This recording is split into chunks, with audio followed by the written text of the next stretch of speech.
తెలంగాణలో వాహనాల రిజిస్ట్రేషన్లకు సంబంధించిన నూతన విధానం నేటి నుంచి అమల్లోకి రానుంది. వాహనం కొన్న డీలర్ పాయింట్లోనే రిజిస్ట్రేషన్ చేయనున్నారు. వాహనదారులకు మరింత సౌలభ్యం కల్పించే లక్ష్యంతో రాష్ట్ర ప్రభుత్వం జనవరి 8న ఈ నిర్ణయం తీసుకోగా అధికారులు సంబంధిత సాఫ్ట్వేర్ని రూపొందించి కార్యాచరణకు శ్రీకారం చుట్టారు.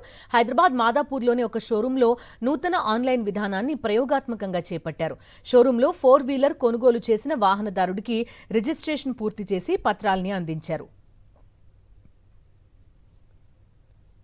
ఈ కొత్త విధానంతో వాహన కొనుగోలుదారులకు సమయం ఆదా కానుంది.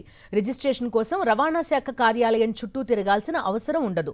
వాహనం విక్రయించిన డీలరే శాశ్వత రిజిస్ట్రేషన్ కోసం ఆన్లైన్లో దరఖాస్తు చేస్తారు. రవాణా శాఖ అధికారులు ఆన్లైన్లో పరిశీలించి నిర్ణయం తీసుకుంటారు. ఉదయం కొనుగోలు చేసిన వాహనానికి సాయంత్రంలోగా శాశ్వత రిజిస్ట్రేషన్ పూర్తయిపోతుంది.